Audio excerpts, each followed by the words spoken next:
السلام علیکم ورحمۃ اللہ وبرکاتہ۔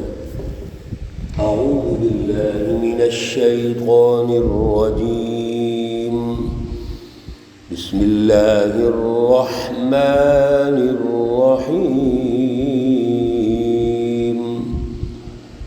وَأَنذِرْ عَشِيرَتَكَ الْأَقْرَبِينَ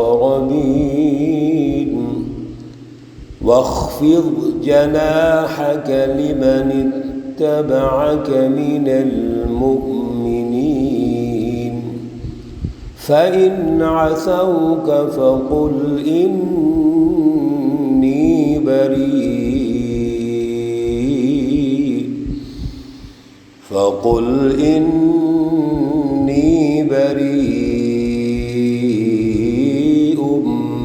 مِّمَّا تعملون۔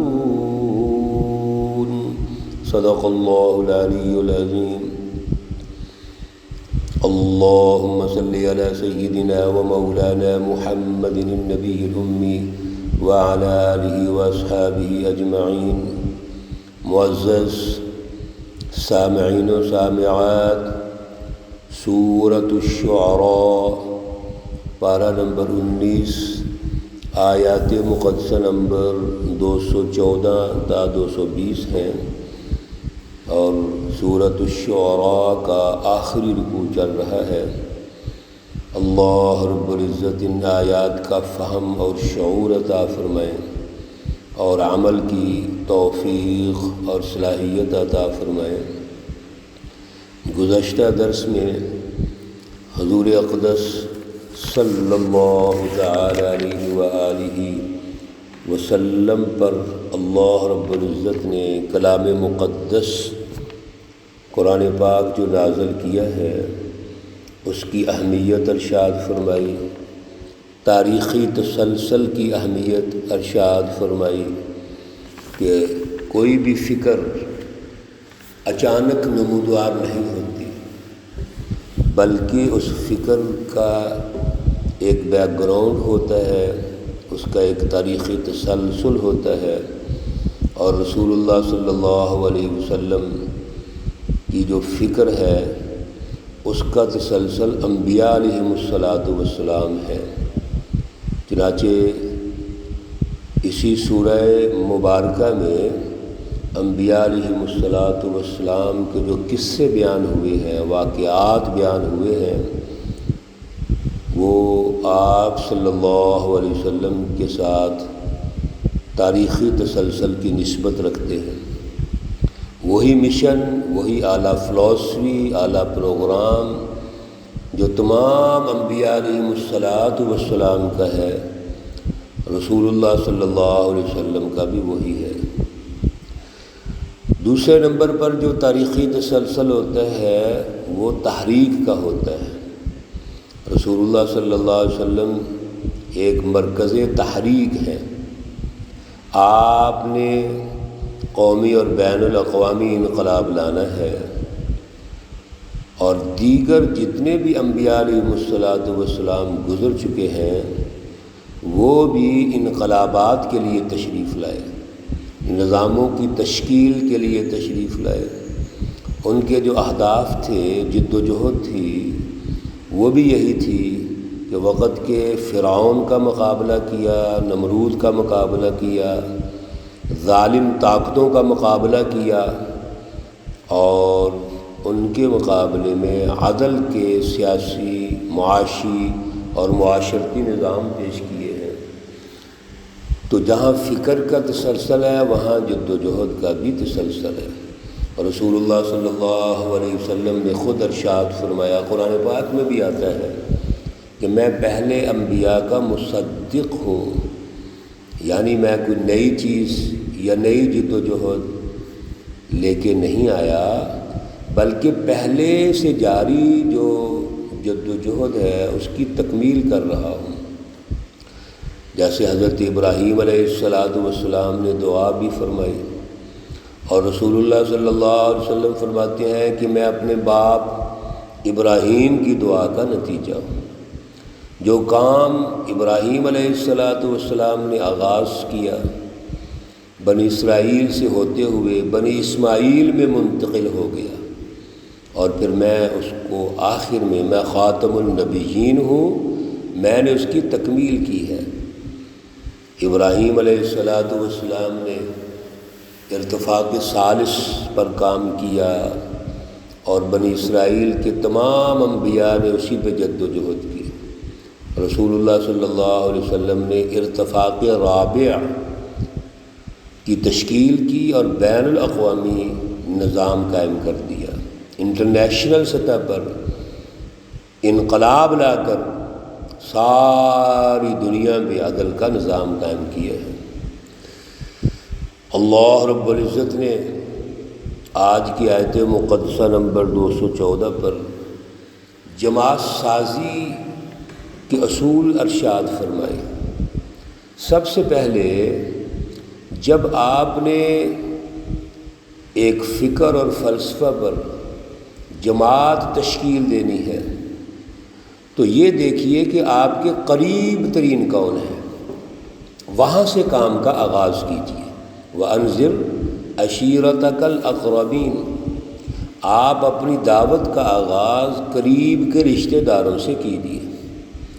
عام طور پر آج کل تو یہ ہوتا ہے کہ قریب کے رشتہ داروں کو ہم بھولے ہوتے ہیں اور دور کے لوگوں کو دعوت دے رہے ہوتے ہیں۔ جب بھی آپ نے اپنے فکر اور فلسفہ پر کوئی تحریک پیدا کرنی ہے تو اپنے گھر سے آغاز کیجیے۔ آپ کے گھر میں سب سے پہلے میاں بیوی کا تصور ہوتا ہے، پھر آگے اولاد ماں باپ کا تصور ہے، اور چلتے چلتے جہاں جہاں بھی قریب ترین رشتے آئیں گے آپ دعوت دے دیں گے۔ رسول اللہ صلی اللہ علیہ وسلم کو جب نبوت ملتی ہے تو سب سے پہلے آپ نے دعوت کا دائرہ اپنے گھر کو بنایا۔ ام المومنین حضرت خدیجۃ الکبریٰ رضی اللہ تعالی عنہا اس دعوت کے دائرے میں تشریف لاتی ہیں، آغاز وہاں سے ہوتا ہے۔ پھر آپ نے اپنے قریب ترین لوگوں سے آغاز کیا ہے۔ اس لیے کسی دور میں بھی جب دعوت دینی ہے، جماعت سازی کرنی ہے، اپنی فکر اور فلسفے کی اشاعت کرنی ہے تو اپنے قریب ترین لوگوں سے آغاز کریں۔ وَاخْفِضْ جَنَاحَكَ لِمَنِ اتَّبَعَكَ، اور اپنے بازو نیچے رکھیے اس شخص کے لیے جو آپ کے ساتھ ہے، اتبعک، آپ کی پیروی کر رہا ہے، آپ کا ساتھی ہے، آپ کی جماعت کا حصہ ہے، من المومنین، مومنوں میں سے۔ تو اگلا سٹیپ کیا ہے؟ پہلا دعوت کا دائرہ بتا دیا، اگلا سٹیپ یہ ہے کہ جو آپ کی جماعت کا حصہ ہے ان سے نرمی، شفقت، محبت اور رہنمائی سے ڈیلنگ کیجیے۔ ان میں سختی نہیں کرنی، دوری پیدا نہیں کرنی، کوئی نفرت والی بات نہیں کرنی۔ اصل میں کوئی بھی جماعت جب ترقی کرتی ہے تو اس کا جو دوسرا دائرہ ہے وہ آپس میں محبت، پیار اور اخوت ہوتا ہے۔ ہو حلقہ یاراں تو بریشم کی طرح نرم، جب آپس میں ہم نے کرنا ہے تو محمد الرسول اللہ والذین معہ، آپس کا جو دائرہ ہے وہ محبت کا ہے، وہ اخوت کا ہے، وہ رفیق کار کا ہے، ایک دوسرے کو سمجھا کر رہنمائی دے کر آگے لے جانے کا ہے۔ اس کو رفیق کار کا دائرہ کہتے ہیں۔ فَإِنْ عَصَوْكَ، اگر پھر اس کے باوجود کوئی نافرمانی کرتا ہے، آپ کے اس دائرے سے آؤٹ ہوتا ہے، فَقُلْ إِنِّي بَرِيءٌ، تو آپ کہہ دیجئے بے شک میں بیزار ہوں، مما، اس چیز سے، تعملون، جو تم کرتے ہو۔ اصل میں رسول اللہ صلی اللہ علیہ وسلم کے ذریعے سے ہمیں بھی یہ بات سمجھائی جا رہی ہے کہ جماعت سازی کے مرحلے میں اصول و ضوابط درست ہونے چاہیے، اپنے گھر سے آغاز کرنا چاہیے، خالصتاً ایک دوسرے سے رہنمائی کا تعلق ہونا چاہیے، اللہ کی رضا ہونی چاہیے، محبت اور خلوص، اخلاص ہونا چاہیے، لیکن اگر پھر بھی کوئی اس دعوت کے دائرے سے آؤٹ ہوتا ہے تو پھر وَتَوَكَّلْ عَلَى الْعَزِيزِ الرَّحِيمِ، آپ توکل کریں، بھروسہ کریں اس ہستی پر جو غالب ہے، رحم کرنے والا ہے۔ الَّذِي يَرَاكَ حِينَ تَقُومُ، اور پھر سب سے بڑی بات یہ ہے کہ اللہ رب العزت کی ذات اقدس ہر اعتبار سے آپ کی نگرانی کر رہے ہیں۔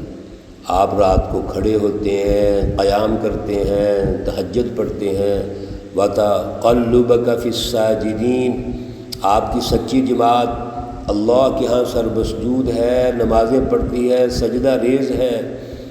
یہ اللہ کے علم میں ہے، اللہ کی نگرانی میں ہے، سرپرستی میں ہے۔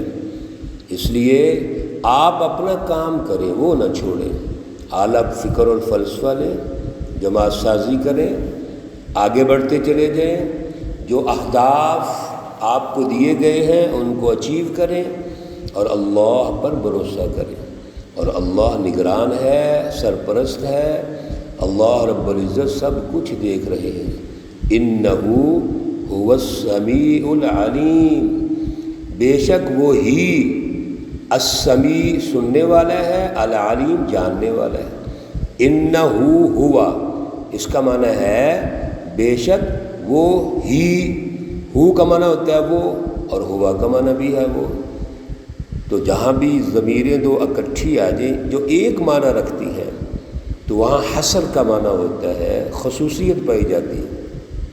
بے شک وہ ہی سننے والا ہے، یعنی اللہ رب العزت سے بڑھ کر کون سننے والا ہے، یا کون علیم ہے، جاننے والا ہے؟ وہی سننے والا ہے، وہی جاننے والا ہے۔ یہ سارا جو کچھ ہو رہا ہے، جتنا منظرنامہ ہے، اللہ کے علم میں ہے، سب کچھ اللہ خبردار ہے، سن رہے ہیں۔ تو جو ہمیں حکم ہے وہ اللہ کا، اللہ کی رضا کے لیے وہ جماعت سازی کا ہے، اس کی ترتیب و تشکیل کا ہے، باقی اللہ پر چھوڑ دیجئے، اللہ خود نگرانی کر رہے ہیں۔ اللہ رب العزت ہمیں شعور اور سمجھ عطا فرمائے۔ اللہ رب العزت تمام مرحومین و مرحومات کو جنت الفردوس میں اعلیٰ مقام عطا فرمائے۔ اللہ رب العزت تمام بیماروں کو شفائے کاملہ عاجلہ مستمرہ عطا فرمائے۔ ربنا تقبل منا انك انت السميع العليم وتب علينا انك انت التواب الرحيم، وصلى الله تعالى على النبي الأمي محمد وعلى آله وأصحابه أجمعين برحمتك يا أرحم الراحمين۔ السلام عليكم ورحمة الله وبركاته۔